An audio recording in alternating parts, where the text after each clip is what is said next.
Hey there, we're back with a new video, and today we're going to be reacting to NFL players that let themselves go. A shout out to Touchdown. I also watch this channel called Rebound about basketball. This one is about football, so let's watch it. First reaction video. A video editor Dumb for ads. all creators. I hate ads. What you doing there? Okay, let's get into it. One NFL player became 600 pounds. Oh my gosh. Another became an armed robber. And that's not even the worst of it all. These are the NFL players that let themselves go. Let's get into it. Jamarcus Russell came into the NFL, signing a contract worth around $70 million. But it wasn't even about the money to him. It was about the cheeseburgers. Jamarcus was a star athlete He should work at McDonald's. He probably did before he played in the NFL. in high school and college, where he became a legendary quarterback. At LSU, he got better each year, throwing over 6,000 yards and 52 a lot of damage. touchdowns. But the 2007 Sugar Bowl game is where Jamarcus let the world know he belonged in the NFL. That game, Jamarcus threw and rushed over 350 yards, scored 3 touchdowns, and was named MVP for the win. For a And there was one quarterback? person Oh watching my in that God. crowd that mattered more than anyone else. Oakland Raiders owner Al Davis. Who? He saw what I'm Jamarcus did and wanted to draft him #1. So he did. But as soon as Jamarcus made it to the NFL,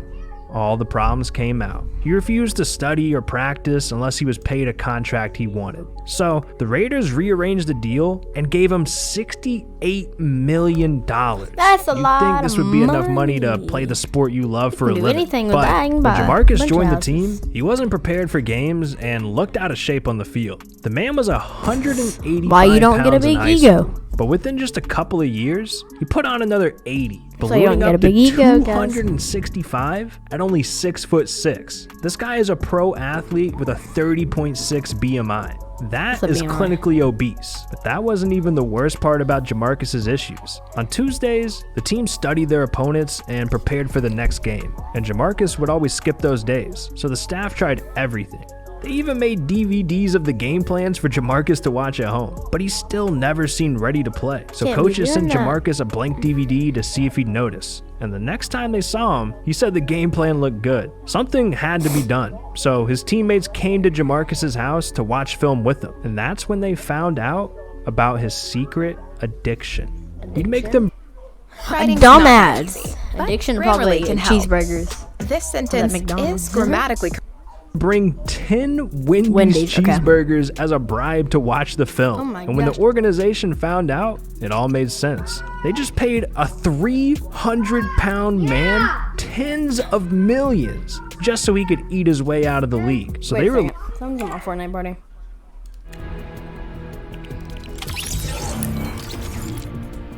Sorry guys, I don't know who that was. Okay, let's get back. released Jamarcus, and he finished his career with more interceptions than touchdowns. Fast That's forward a sad. few years later, how and he you attempted an NFL comeback. But That's how you do know want someone that on your it's team who half-washed. ate their way out of the league? No? Well, neither did anyone else. But at least Jamarcus didn't end up millions in debt like this next NFL player. You have $1 Imagine million going from to a go in debt? $60 million Gosh. contract, Well, how does that graced happen? with the cover of Madden, to being probably had Madden $1.5 curse. million in debt.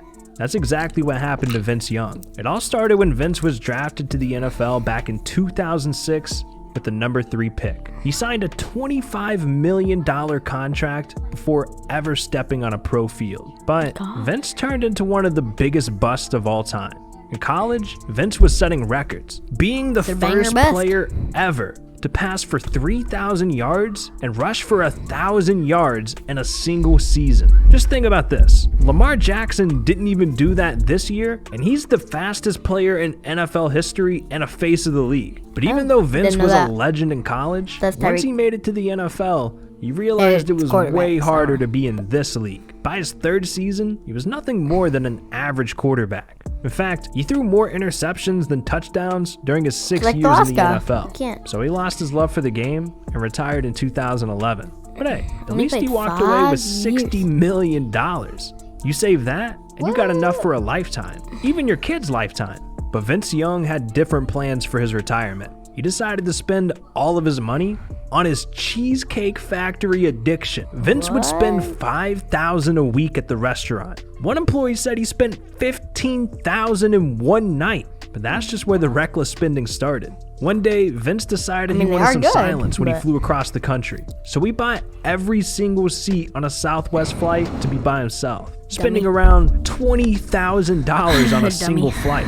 Vince thought he was invincible. A $300,000 birthday party, Ferraris. He was buying alcohol for every hot girl he saw. But one day, Vince got a call from his financial advisor telling him he was dead broke. This man went from $60 million to negative $1.5 million in literally 3 years. So Vince was forced to file bankruptcy. Things were so bad, selling all of his old assets weren't enough to cover his debt. So he eventually went back to school, entered rehab, and hit the reset button on his life. That's tough. But it could be worse. I mean, at least Vince didn't become one of the most hated NFL players ever, like this next guy. I swear to gosh, if it adds, what is this ad? Bad at this game. I can't even aim. I can't aim, you say. To this day, no one can really explain what happened to Antonio Brown. Some blame his ego, others think the Madden curse had something to do with it. But either way, AB let himself go. During his first years in the NFL, he racked up over 11,000 yards and almost 80 touchdowns. A lot of damage. He had 100 receptions in 6 straight seasons, the longest streak in NFL history. Antonio felt unstoppable, and with that, he became the second highest paid wide receiver ever, making $17 million per season. No wonder his ego got so big. He started feeling like he was the organization, not the team, and he started beefing with people in the locker room. Caught streaming teammates, bashing other NFL players, and partying nonstop. Eventually, he demanded a trade from the Steelers, so he was dealt to the Raiders. And then once he got to Oakland, the problems only got worse. He literally showed up to training camp in a hot air balloon, but he couldn't even practice. He had to sit out after suffering frostbite from a recent cryotherapy session. But it just keeps getting worse. Around that time, the NFL started placing uniform bans for the upcoming season. And one of those was a helmet that was Antonio's favorite. So he refused to practice with the Raiders for weeks, trying to petition the league. The Raiders started fining him for this. And Antonio posted the letter to Instagram with the caption, "When your own team wants to hate, everybody got to pay this year." And later in the day, Antonio showed up to practice, confronted the GM, and teammates had to hold him back. A few days later, Antonio apologized to everyone during a team meeting, and things actually seemed like they were turning around. How many mics does that man need? Antonio posted a teammates had to hold him back. A few days later, Antonio... How many mics does he need? 1, 2, 3, one for ESPN, one for Raiders, and one for the NFL? Apologized to everyone during a team meeting, and things actually seemed like they were turning around. Until later that day, Antonio posted a video on YouTube of a private conversation recorded between him and John Gruden. So the Raiders fined him $215,000 for conduct detrimental to the team, and avoided Antonio's $30 million in guaranteed money. So he went back to Instagram and posted, "You're gonna piss a lot of people off when you start doing what's best for you. I'm not mad at anyone. I'm just asking for the freedom to prove them all wrong." And just hours later, the Raiders released him. The very next day, Antonio was signed by the Patriots, and the internet nearly exploded, imagining him and Tom Brady together. And they went on to play a They still play together and they won. So, but then another scandal was released, and the Patriots released him immediately. Antonio went from a superstar and a face of the NFL to nearly blackballed from ever playing again. So he's lucky the Buccaneers gave him a chance to prove himself again. But on the bright side, at least Antonio has kept himself in shape, unlike this next NFL player. Jared Lorenzen's fall-off is one of the most heartbreaking stories in the NFL.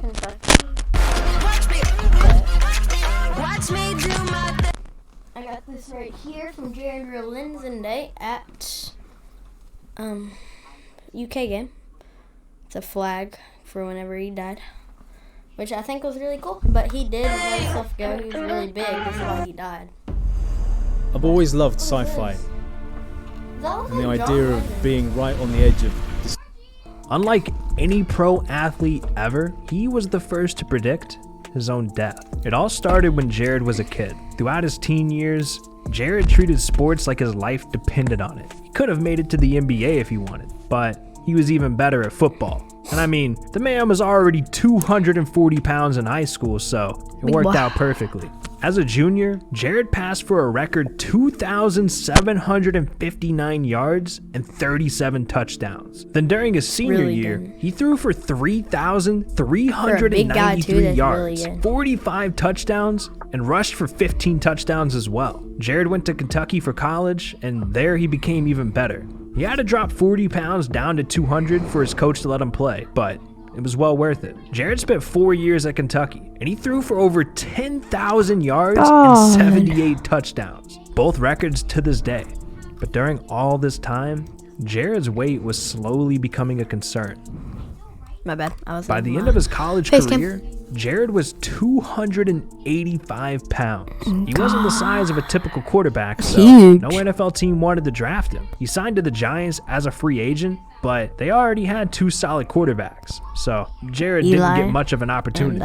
He eventually joined the Colts, where he only played that preseason. After playing 4 games through 3 seasons, Jared decided the NFL just wasn't for him, and in 2011, he became a GM of the Northern Kentucky River Monsters. But he still preferred being on the field, so the team let him become their quarterback. And that year, Jared threw for 81 touchdowns and won MVP. Dang. He played a few seasons, but injuries got the best of him. Yep. When he retired in 2013, the man was well over 300 pounds. Not long after he retired, his wife divorced him, and it sent him into a spiraling depression. The only comfort he had was food. The years went by, and Jared kept eating. Doctors told him he was literally killing himself, but Jared was in denial. Then in 2019, Jared looked at himself in the mirror, hopped on a scale, and hated what he saw. So he started filming a documentary called The Jared Lorenzen Project. And during the first episode, he was nearly 600 pounds. Jared wanted to use this opportunity to inspire anyone else dealing with similar issues. He admitted he was eating dangerously and said, "The way I'm going right now, as scary as it is, I'll die in 5 years. If I don't wake up tomorrow, it wouldn't be a shock to many people." Jared was really trying, but one day he felt a pain in his chest. So Jared called his father and said he didn't feel well. They called an ambulance, and when he got to the hospital, doctors found his oxygen levels low, his kidneys were failing, and his heart was enlarged. Jared lasted a few more days, but even with the doctors doing everything they could, he tragically passed away at 38 years old. Michael Vick was a face of the NFL. Yeah, he had all the potential in the world to become a Hall of Famer. And in the prime of his career, a scandal he was involved in completely ruined his life. Is this the guy with the dog? I think so. Flipping ads. Ads suck. What is this? No one cares about Raid Shadow Legends, whatever that Vick is. was drafted to the NFL. He ran like a Pokemon? 425 in the 40-yard dash. He's ran like a Pokemon. He was the fastest NFL quarterback ever. And that's why in Madden, they gave him the highest overall speed of 95. So not only was Vick a quarterback, he could run the ball better than most running backs. And after 3 seasons, he got the biggest contract in the NFL. If he couldn't throw, he'd $130 million. That's a it seemed like nothing could slow him down until people found out what he was spending all these millions on. After receiving a tip, police started investigating Vick's cousin, and eventually the trail led right to Michael Vick himself. And what they found was so horrifying, it sent chills down their spines. Instead of finding evidence towards his cousin, they found dozens of injured and neglected dogs owned by Vick. Because I saw a documentary on this. This world-class athlete was spending his free time running a dogfighting ring, going under the alias of Uki. From 2001 to 2007, hundreds of thousands of dollars were being gambled here. And at first when this was found, Vick denied any involvement. But that didn't last long, since, they found the dogs in his own house. So he accepted the consequences, was sentenced to 23 months in prison, and paid over $1 million for care, recovery, and adoption for the dogs involved. Vick went from a superstar football player to a felon. Not just a felon. This dude was fighting dogs, man. Everyone loves dogs. After this, the public hated Michael Vick. But at the end of the day, the NFL's a business, so he wasn't completely banned from the league. He rejoined the NFL and played from 2009 to 2015 for the Eagles, Jets, and Steelers. But through all these years, fans protested and petitioned to have him kicked out. And in 2016, when his stats were dropping off, no teams wanted him, and he had to retire. This video right here is about Shaquem Griffin, the only player to ever make it to the NFL with one hand. Well, it's an incredible story, and video, guys. dude, you're just missing Hope out y'all on watching it. So what are you doing? You got nothing. Had a good day, and peace. Have a good day. Bye.